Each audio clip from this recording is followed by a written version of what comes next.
قابیل اور حابیل یہ دونوں حضرت آدم علیہ السلام کے فرزند ہیں۔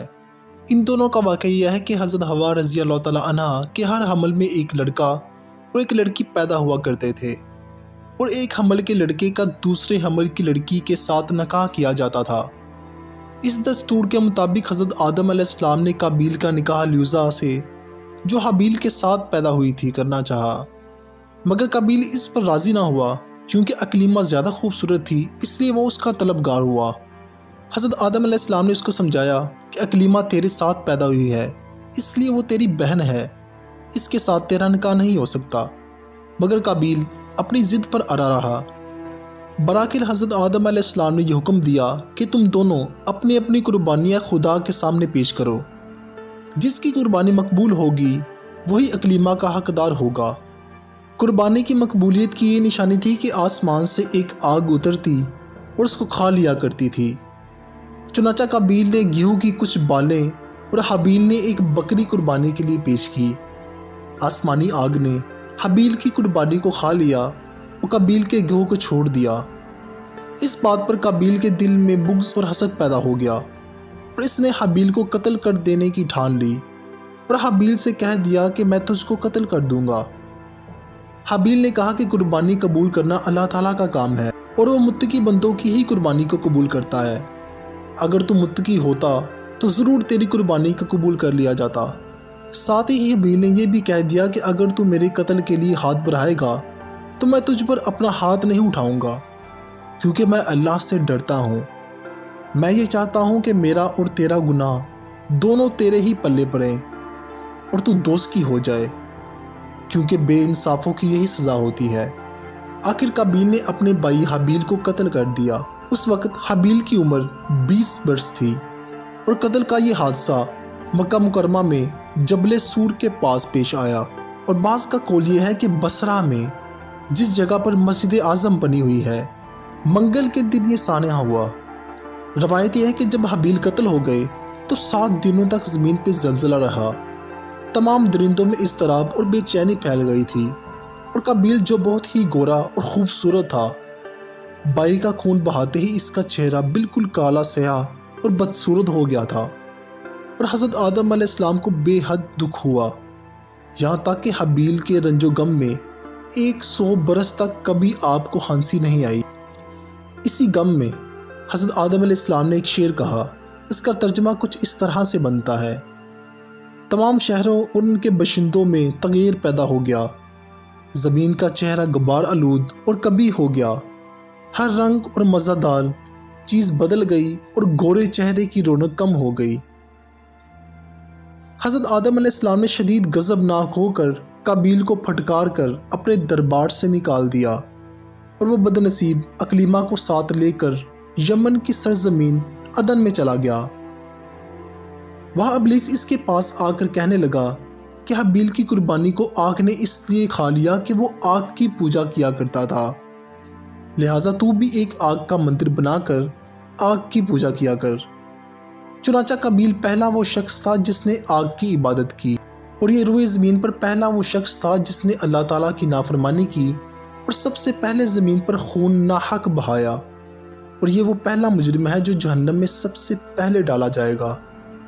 اور حدیث شریف میں یہ بھی آتا ہے کہ روئے زمین پر قیامت تک جو بھی خون ناحق قتل ہوگا قابیل کے حصے میں بھی وہ آئے گا، کیونکہ اس نے سب سے پہلے قتل کا دستور نکالا تھا۔ قابیل کا انجام یہ ہوا کہ اس کے ایک لڑکے نے جو کہ اندھا تھا اس کو ایک پتھر مار کر قتل کر دیا، اور یہ بدبخت حضرت آدم علیہ السلام کا بیٹا ہونے کے باوجود آگ کی پوجا کرتے ہوئے کفر و شرک کی حالت میں اپنے لڑکے کے ہاتھوں مارا گیا۔ حابیل کے قتل ہو جانے کے 5 برس بعد حضرت شیشہ علیہ السلام پیدا ہوئے، جبکہ حضرت آدم علیہ السلام کی عمر 130 برس کی ہو چکی تھی۔ آپ نے اپنے اس ہونہار فرزند کا نام شیش رکھا۔ یہ سریانی زبان کا لفظ ہے اور عربی میں اس کے معنی حبات اللہ یعنی کہ اللہ کا عطیہ ہے۔ حضرت آدم علیہ السلام نے 50 صحیفے جو آپ پر نازل ہوئے تھے سب کی حضرت شیشہ علیہ السلام کو تعلیم دی اور ان کو اپنا خلیفہ اور جانشین بنا لیا، اور ان کی نسل میں خیر و برکت ہونے کی دعائیں مانگی، اور ہمارے پیارے نبی آخر الزماں حضرت محمد صلی اللہ علیہ وآلہ وسلم بھی حضرت شیشہ علیہ السلام کی اولاد میں سے ہیں۔ اس واقعے کو قرآن کریم میں اللہ تعالیٰ نے کچھ اس طرح سے بیان کیا ہے، اور انہیں پڑھ کر سناؤ آدم کے 2 بیٹوں کی سچی خبر۔ جب دونوں نے ایک نیاز پیش کی تو ایک کی قبول ہو گئی اور دوسرے کی نہ قبول ہوئی۔ بولا قسم ہے میں تجھے قتل کر دوں گا، اور کہا کہ اللہ اسی سے قبول کرتا ہے جسے ڈر ہے، بے شک اگر تو اپنا ہاتھ مجھ پر بڑھائے گا تو مجھے قتل کرے تو میں اپنا ہاتھ تجھ پر نہ بڑھاؤں گا کہ تجھے قتل کروں، میں اللہ سے ڈرتا ہوں، وہی ہمارا مالک ہے اور سارے جہاں کا مالک ہے۔ میں تو یہ چاہتا ہوں کہ میرا اور تیرا گناہ دونوں تیرے ہی پلے پڑے تو دوزخی ہو جائے گا، اور بے انصافوں کی سزا ہوتی ہے۔ اس قصے سے ہمیں 2 سے 3 چیزیں سیکھنے کو ملتی ہیں۔ وہ یہ ہے کہ دنیا میں سب سے پہلا جو قتل اور خون بہایا گیا وہ ناحق تھا، اس کے پیچھے جو مین وجہ تھی وہ عورت کا معاملہ تھا، لہٰذا کسی عورت کے فتنہ میں مبتلا ہو کر خدا کی پناہ مانگنی چاہیے۔ دوسرا یہ کہ قابیل نے جذبہ حسد میں گرفتار ہو کر اپنے بھائی کو قتل کر دیا۔ اس سے معلوم ہوا کہ حسد انسان کی کتنی بری اور خطرناک قلبی بیماری ہے۔ اس لیے اللہ تعالیٰ قرآن مجید میں فرماتے ہیں کہ حکم دیا گیا کہ حاسد کے حسد سے خدا کی پناہ مانگتے رہو۔ جب قابیل نے حابیل کو قتل کر دیا، چونکہ اس سے پہلے کوئی آدمی مرا ہی نہیں تھا، اس لیے قابیل حیران تھا کہ بھائی کی لاش کو کیا کروں۔ چنانچہ کئی دنوں تک وہ لاش کو اپنی پیٹھ پر لادے پھرتا رہا۔ پھر اس نے دیکھا کہ 2 کوے آپس میں لڑے، ایک نے دوسرے کو مار ڈالا۔ پھر زندہ کوے نے اپنی چونچ اور پنجوں سے زمین کریت کر ایک گڑھا کھودا اور اس میں مرے ہوئے کوے کو ڈال کر مٹی سے دبا دیا۔ یہ منظر دیکھ کر قابیل کو معلوم ہوا کہ مردے کی لاش کو زمین میں دفن کر دینا چاہیے۔ چنانچہ اس نے قبر کھود کر اس میں بھائی کی لاش کو دفن کر دیا۔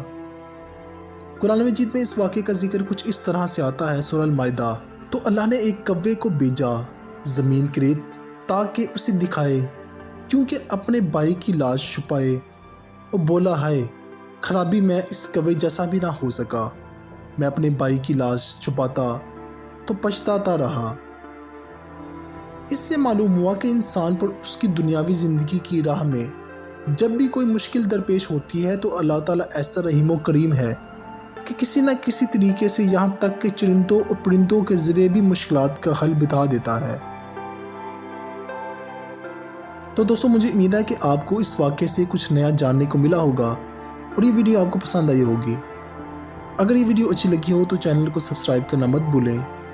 Thanks for watching this video. اللہ حافظ۔